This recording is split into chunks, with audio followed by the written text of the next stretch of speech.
창세기 47장 말씀입니다.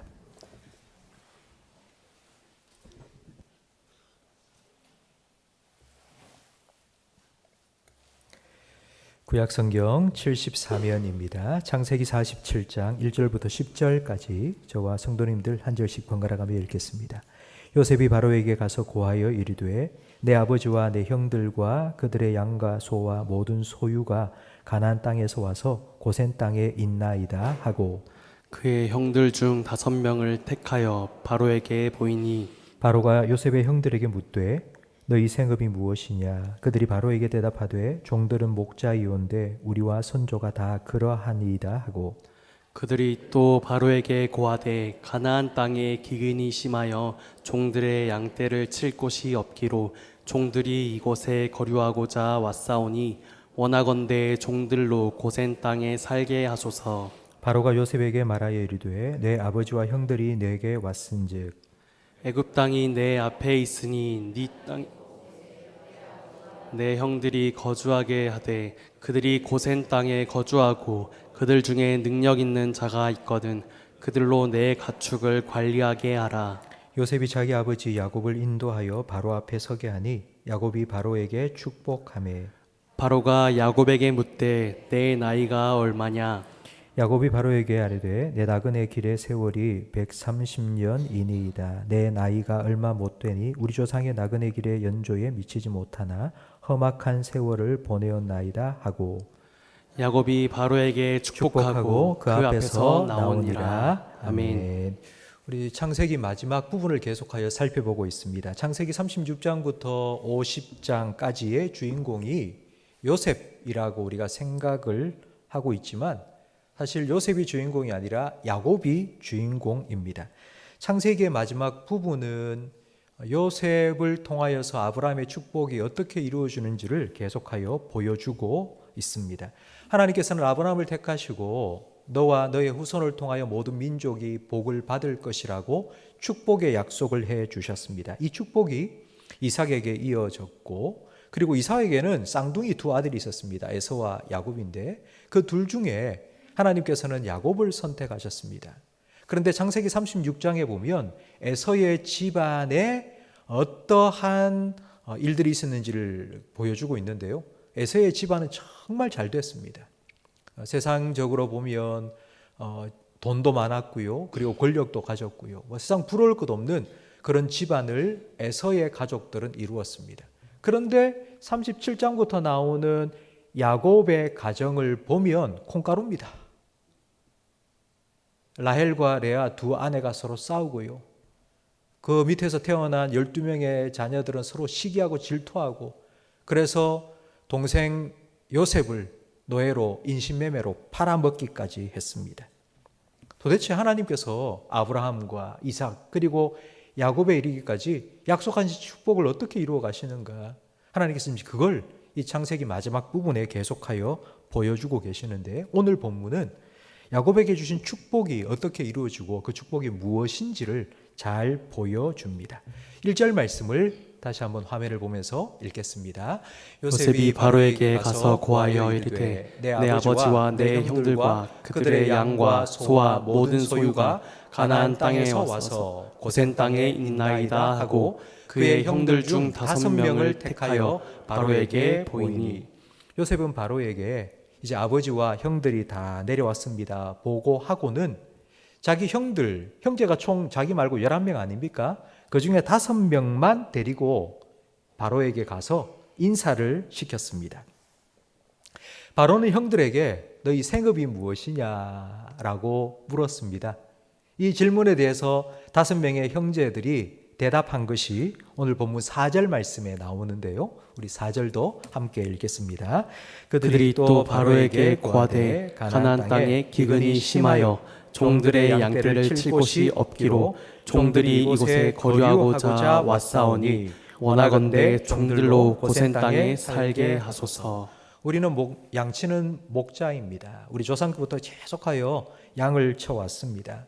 그런데 기근이 들어서 가나안 땅에서 더 이상 양을 먹일 만한 풀을 얻지 못해서 여기까지 왔습니다. 그러면서 하는 말이 이곳에 거류하고자 왔다고 말합니다. 거류한다는 말은 눌러붙어 산다는 뜻이 아니라 잠깐 왔다가 돌아간다는 의미입니다.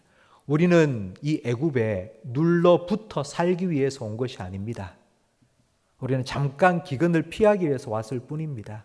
그리고 우리는 다시 돌아가야 할 곳이 있습니다 라고 말했습니다. 그리고는 그 다음 우리에게 고센 땅을 좀 주십시오. 고센 땅에서 양치며 살게 해 주십시오 라고 부탁을 했습니다. 고센 땅은 애굽의 변두리입니다. 우리나라로 치자면 저 북쪽에 있는 강원도 같은 곳입니다. 여러분 지금 애굽의 총리가 요셉입니다. 애굽의 권력 서열 2위입니다. 그러니까 요셉이 어쩌면 실질적인 통치권을 가지고 있습니다. 요셉이 하는 말은 바로의 말과 똑같습니다. 이 정도 파워가 있으면 자기 아버지와 형들에게 땅값도 비싸고 학군도 좋은, 뭐 우리나라로 하면 강남이나 아니면 대구의 수성구 같은 그런 좋은 땅에 아버지와 형들을 살도록 해주면 좋지 않겠습니까? 그런데 왜 저 변두리 강원도 같은 고센 땅에 그렇게 살도록 할까요? 여러분, 이건 형들의 생각이 아니라 요셉의 생각입니다. 1절 말씀에 보면 바로에게 찾아간 요셉은 우리의 아버지와 내 아버지와 형들이 지금 고센 땅에 있습니다 라고 말합니다. 그게 있으라 그리고 형들에게 이렇게 말할 것을 넣어준 겁니다. 고센 땅에 살게 해달라고. 왜 요셉은 좋은 땅 말고 지금 요셉이 살고 있는 애굽의 중심, 애굽의 서울, 그 인서울에 살도록 해달라고 말하지 않고 왜 저 변두리에 살도록 해달라고 부탁을 한 걸까요? 요셉은 애굽에 와서 노예살이, 종살이를 바로 이 중심부에서 했습니다. 보디발, 경호실장입니다. 그곳에서 그 보디발의 아내의 유혹을 받았습니다. 나와 함께 침실로 가자. 아무도 보는 이 없다. 그 중심부가 얼마나 타락하고 음란한지를 누구보다도 요셉은 잘 알고 있습니다. 부귀 영화를 누리며 사는 것 같은데 권력의 다툼에 하루아침에 목이 댕강댕강 잘려가는 그런 술 맡은, 떡 맡은 관원장들을 옆에서 지켜봤습니다. 그리고 지금 총리로 그 애굽의 중심부에서 살고 있습니다.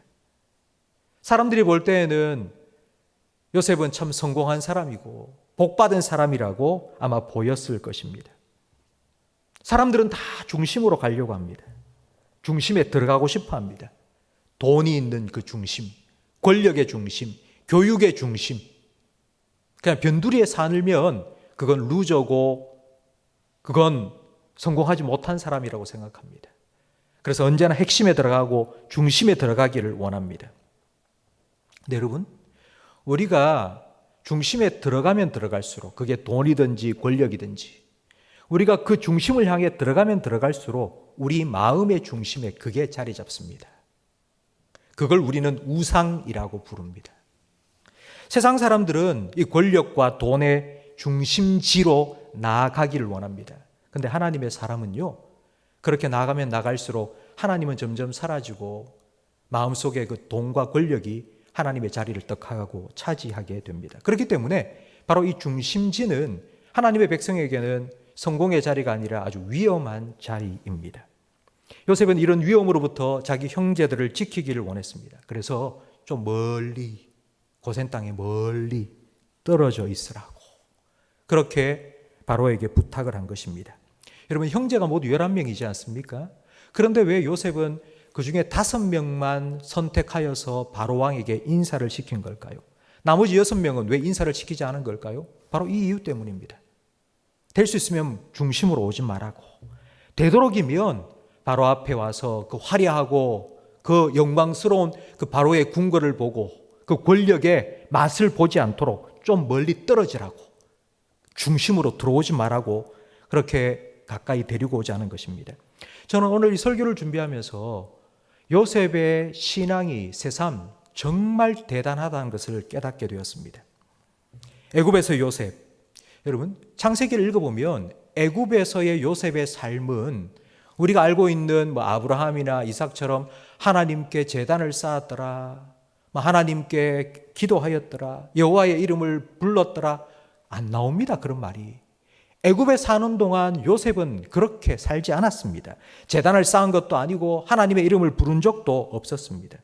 오히려 요셉이라는 이름 대신에 사브낫 바네아라는 애굽식 이름으로 창시 개명했고요.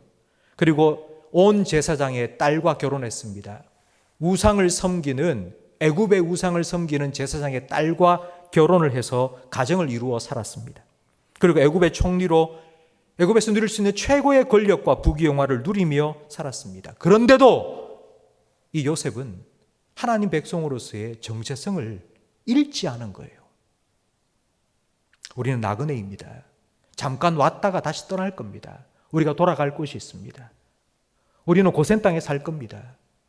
애굽의 최고의 좋은 것들 누리며 살고 싶은 마음 없고요.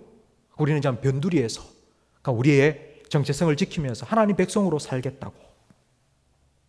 형들은 요셉이 시키는 대로 고센 땅에 거류하겠습니다 라고 바로에게 부탁을 했고, 바로는 형들의 부탁을 허락해 주었습니다. 여러분, 바로가 요셉의 형들과 가족들을 위해서 고센 땅을 내어줄 이유가 있었습니까? 자기 백성도 아닙니다.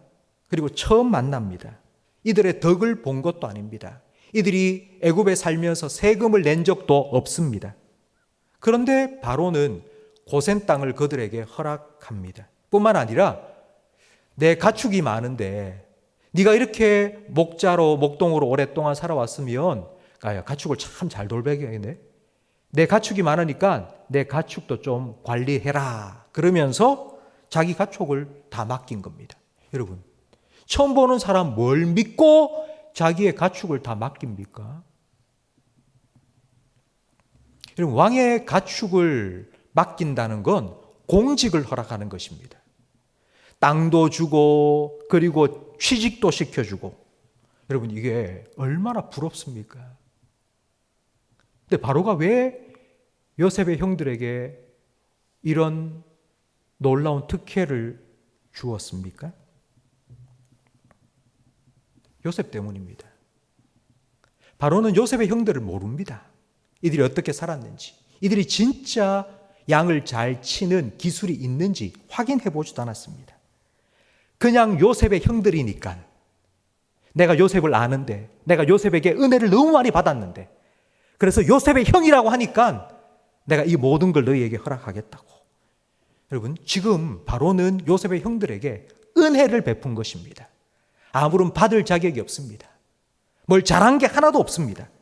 그런데 요셉 때문에 바로는 요셉의 형들에게 땅도 주고 취직도 시켜 주었습니다. 바로가 요셉 때문에 요셉의 형들에게 은혜를 베푼 것처럼 하나님께서는 예수님 때문에 우리에게 은혜를 베풀어 주셨습니다. 우리는 예수님을 믿고 구원받았습니다. 우리는 이렇게 말하죠. 우리가 예수님 믿고 구원을 받았다고. 그런데 여러분, 이런 은혜를 베풀어 주신 하나님의 입장에서 생각해 보시기 바랍니다. 우리가 과연 하나님께 뭘 잘한 게 있습니까? 하나님께 도움이 될 만한 무언가를 해드린 적이 있습니까? 하나님 우리에게 이런 은혜를 베풀어 주실 이유가 없습니다. 오히려 하나님 앞에서 우리는 죄인일 뿐입니다. 하나님의 은혜와 복을 받기보다 오히려 심판을 받아 마땅한 죄인일 뿐입니다. 하나님이 우리를 보실 때에 우리에게 이쁜 구석이 요만큼이라도 없습니다. 그런데 하나님께서는 예수님을 통해서 우리를 보신 거예요. 바로가 요셉을 통하여 형들을 보니 그래, 뭐든지 해주고 싶다. 요셉이 너무 이뻐서 요셉의 형이라고 하니까, 요셉의 가족이라 하니까 내가 땅도 주고 취직도 다 시켜주겠다고 한 것처럼 하나님께서는 예수님을 믿는 우리를 예수님을 통해서 보시고는 그래, 내가 너를 내 자녀로 삼아주겠다. 그리고 고센 땅을 준 게 아니라 저 하늘에 천국을 기업으로 주겠다고 우리에게 이런 은혜를 베풀어 주신 것입니다. 여러분, 이런 은혜를 누리고 살아가는 것, 이 은혜를 깨닫고 살아가는 것, 바로 이것이 신앙생활입니다. 하나님께서 우리에게 베푸신 은혜를 기억하며 감사하며 살아가는 것, 바로 이것이 우리의 믿음 생활입니다. 7절 말씀에 보면 요셉이 자기 아버지 야곱을 바로에게로 인도해 갔습니다. 여러분이 야곱이라고 생각해 보십시오. 이제 죽었다고 생각했던 자기 아들 요셉이 애굽의 총리가 되었고요. 그 총리 요셉의 손에 이끌려 그 당시 최고의 권력자인 바로 왕을 이제 아련하게 된 것입니다. 그렇게 바로 앞에 선 야곱, 여러분이 만약 야곱이라면 무슨 말을 하겠습니까? 바로 앞에 서서 내가 야곱이라면 아마 이런 얘기를 하지 않겠습니까? 아이고, 우리 요셉을 잘 봐주셔서 총리까지 세워주시고, 그리고 우리 아들들, 나머지 아들들까지도 이렇게 환대를 해주시니 정말 고맙습니다. 감사합니다. 감사합니다. 이렇게 머리를 조아리면서 인사를 해야 되지 않겠습니까? 아니면 앞으로 신세를 좀 질 테니까 잘 좀 봐달라고 부탁의 말을 해야 하지 않겠습니까? 그런데 이 야곱이 바로 앞에 서서 이런 감사 인사도 한 것도 아니고 잘 봐달라고 부탁한 것도 아니고 뭘 했는가? 우리 9절 말씀을 함께 읽어보겠습니다. 야곱이 바로에게 이르되 내 나그네 길의 세월이 130년이니이다. 내 나이가 얼마 못되니 우리 조상의 나그네 길 연조에 미치지 못하나 험악한 세월을 보내었나이다 하고 야곱이 바로에게 축복하고 그 앞에서 나오니라. 아멘. 야곱이 바로에게 한 말은 축복입니다. 축복. 여러분, 축복이라는 건요, 좀 많이 가진 사람이 그렇지 않은 사람에게 해주는 것이라고 우리 생각하지 않습니까? 그런데 지금 야곱은 그럴 위치가 아닙니다. 아무것도 가진 것도 없고 먹을 것도 없어서 피난민으로 바로왕의 도움을 얻기 위해서 내려왔는데 도와달라고 해야 될 사람이 오히려 바로에게 축복을 해준다니 이제 말이 안 되지 않습니까? 뿐만 아니라 야곱은 원래 누구에게 축복을 해줄 그런 사람이 아닙니다. 야곱이라는 인간 자체가 축복을 해줄 사람이 아닙니다. 그래서 쌍둥이로 태어났습니다. 그런데 엄마의 태중에서 경쟁에서 밀렸죠. 그래서 내가 먼저 나갈래 싸우다가 형이 에서가 먼저 나가고요. 그 에서의 발 뒤꿈치를 붙잡고 루저로 태어난 것입니다. 그러니까 평생 2인자로 살아가야만 했습니다. 그래서 그의 마음속에는 야, 나도 1등 좀 돼보자. 나 평생 루저로 살 수 없다. 내가 1등이 되고 내가 형 대신에 나 복 좀 받았으면 좋겠다. 그래서 형도 속이고 아버지도 속이고 1등이 되기를 원했던 사람입니다. 수단과 방법을 가리지 않고 1등이 되기를 원했던 사람. 복을 받아내고야 말겠다고 생각하며 살았던 사람입니다. 내가 복 받기 위해서는 속여도 괜찮다고, 내가 복 받기 위해서는 저 사람이 복을 못 받아도 괜찮다고 생각하며 살았던 사람입니다. 복을 가로채는 사람이고 복을 훔쳤던 사람입니다. 그런데 그렇게 살아온 결과 자기 130년의 자기의 인생이 너무 험악한 세월을 보냈다고 지금 말하고 있습니다. 형과의 이 갈등 때문에 죽을까 봐 집을 떠났죠. 그래서 외삼촌 라반의 집에 가서 결혼을 했는데 아내를 2명을 얻었습니다. 레아와 라헬.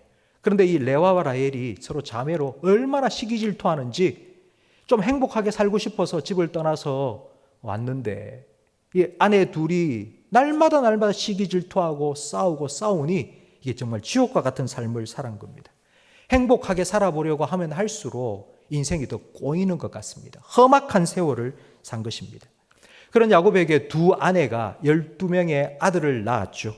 그 중에 자기가 가장 사랑한 라헬의 아들 요셉. 요셉을 정말 사랑했습니다. 그런데 요셉을 향한 편애를 형들은 시기와 질투했습니다. 그래서 형들은 요셉을 노예로 팔아먹고요. 요셉이 입고 있던 그 채색 옷에 짐승을 잡아 피를 묻혀서 아버지 야곱에게 가지고 온 겁니다. 아버지, 찢겨 죽었습니다. 당신이 그렇게 사랑하는 요셉이 이렇게 짐승에게 죽었습니다. 그러자 피 묻은 자기 아들, 자기가 가장 사랑하는 요셉의 그 피 묻은 옷을 붙잡고는 통곡했습니다. 통곡했어요. 하나님은 왜 내가 사랑하는 이 아들을 나에게서 빼앗아 가십니까? 왜 이런 아픔과 이런 저주를 나에게 허락하십니까? 왜 하나님은 한 번도 나에게 내가 원하는 것 한 번도 주지 않습니까? 내가 1등이 왜 못되게 하셨습니까? 장자의 축복을 그렇게 달라고 내가 원했는데, 내가 1등으로 장자로 태어나려고 했는데 하나님 막으셨잖아요. 근데 지금까지 내가 그렇게 원하는 것, 하나님 복을 받으려고 애쓰며 살아왔는데 하나님 왜 안 주시는 겁니까? 왜 이 아들을, 내가 사랑하는 이 아들을 이렇게 죽이시는 겁니까? 하나님이 자기를 저주한다고 생각했습니다. 그런데 그 요셉이 애굽의 총리가 되어 지금 자기 앞에 서 있습니다. 생각해 보니 내가 과연 이 요셉을 내 품 안에 품고 키웠다면 요셉은 어떻게 되었을까?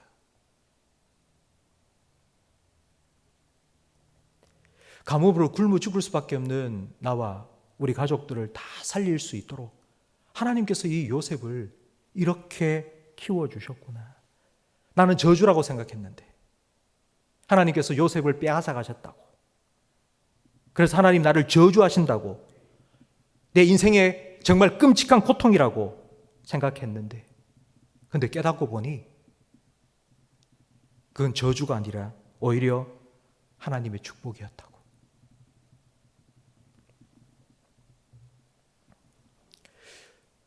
요셉은 이런 험악한 세월을 살아오면서 변했습니다. 사람이 변했습니다. 내가 복을 받기 위해서 물불을 가리지 않았던 그 사람이, 아, 그래. 하나님께서 복 주시면 복을 받을 수 있지.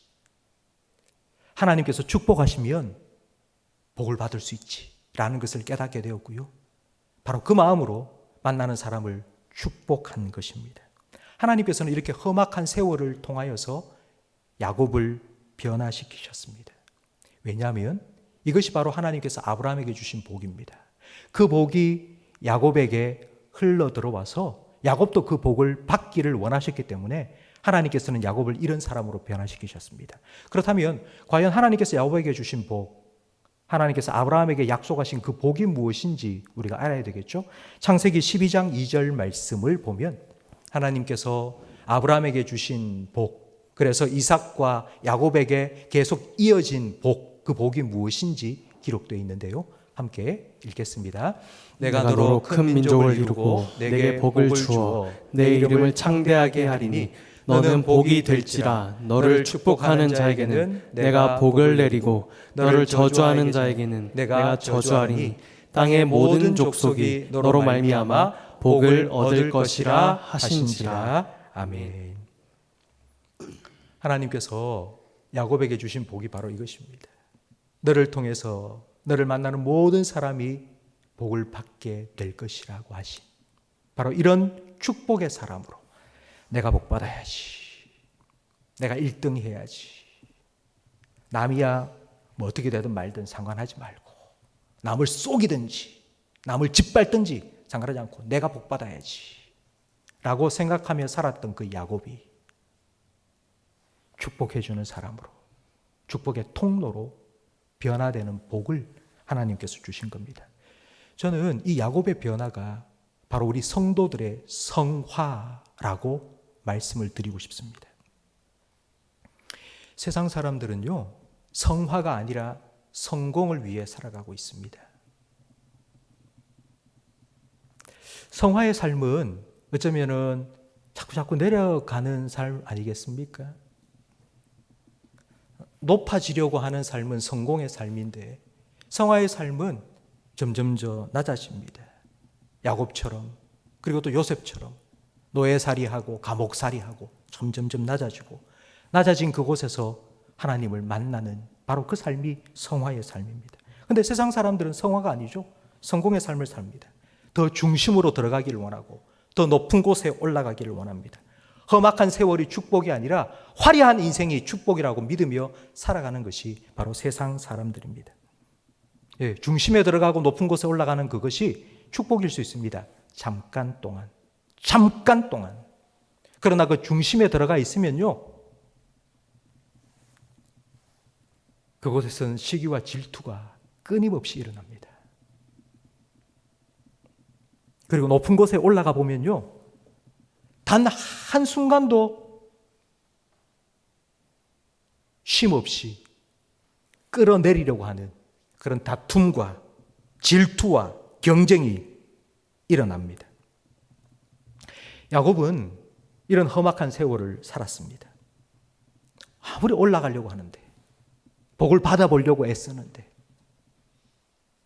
자기 경쟁자가 생기고 방해하는 사람이 생기고 안 된 거예요. 그래서 험악한 세월을 산 거예요.